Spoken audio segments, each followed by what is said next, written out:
आज आपने देखा कमेंट्री बॉक्स में लगातार अभिमन्यु ईश्वरन पे ही बात हो रही थी कि आप उनको हर टूर पे अपने साथ रख रहे हैं, आप उनको इंडिया ए वाली सीरीज के लिए भेज रहे हैं।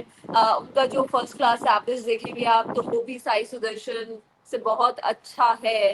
ये तमाम बातें चलती रही कि अभिमन्यु ईश्वरन को आप लेके क्यों जा रहे थे अगर आपको खिलाना ही नहीं है, क्योंकि कहीं ना कहीं आपके माइंड में सेट है ना कि आप उनको नहीं ही खिला रहे हो, तो आप उनको लेके क्यों जा रहे हो। ये एक बड़ी लंबी डिबेट आज चल रही थी कमेंट्री बॉक्स में। अजय जडेजा, विवेक राजदान, ये लोग इस पे बात कर रहे थे कि उनका भी तो मनोबल कितना गिरता होगा कि मैं हर टूर पे जाता हूँ और मुझे किसी पे भी मौका नहीं मिलता। मैं ए सीरीज खेलता हूँ लेकिन फिर जो अब मेन स्पॉट में मुझे रखते हैं मेन सीरीज के लिए, फिर मैं नहीं खेल पाता। बॉडीगार्ड्स ट्रॉफी में भी यही हुआ, अब एंडरसन तेंदुलकर ट्रॉफी में भी यही हो रहा है।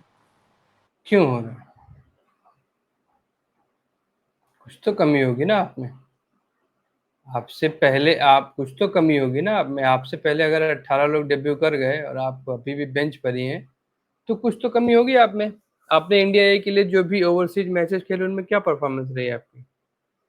आपके बल्ले से ऑस्ट्रेलिया में कितने रन आए थे? आपके बल्ले से इंग्लैंड लायंस के अगेंस्ट कितने रन आए? ए टीम के साथ आप किसी भी टूर पे जाते हो, आप क्या स्कोर करते हो?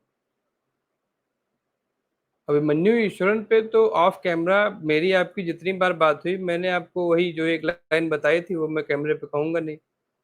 लेकिन जब अभिमन्यु रिटायर हो जाएंगे तब शायद मैं भले अपनी किसी किताब में लिख दूं।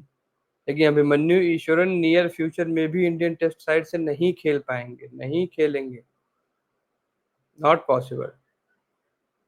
अभी आगे भी हो सकता है 10-15 प्लेयर और डेब्यू कर ले जाए, लेकिन अभिमन्यु ईश्वरन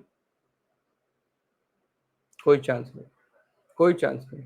तो फिर आप उनको रख ही क्यों रहे हो स्क्वाड में, जब मतलब आप ऑलरेडी आपका माइंड सेट है कि हमको उनको नहीं खिलाना है, तो वो आपकी मेन स्क्वाड का हिस्सा क्यों है? स्क्वाड में आने लायक है वो, प्लेइंग 11 लायक नहीं, सिंपल सी बात है। दो अलग अलग चीजें होती है ना। अब जैसे कोई एक बहुत बड़ा कोई शो है, उसका कोई एंकर फिक्स है, तो उसकी जगह किसी दिन कोई एंकरिंग कर सकता है जो उस काबिल है। लेकिन अब ये नहीं हो पाएगा ना कि वो हर रोज या हर हफ्ते करे।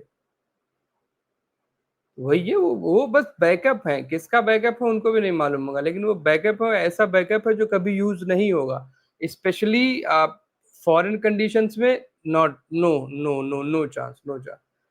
फॉरेन कंडीशन में अभिमन्यु ईश्वरन नहीं खेलते दिखेंगे आपको अगले 4-5 साल तक। नहीं, हाँ, एकाएक कुछ बहुत ड्रास्टिक ही हो जाए कि टीम इंडिया के पास टॉप ऑर्डर के बैटर्स ही ना बचे, तो भले अभिमन्यु खेल लें। लेकिन अभिमन्यु ईश्वरन आपकी किट बैग में पड़ा हुआ वो आ, बल्ले का हैंडल है जो आप कभी यूज नहीं करोगे।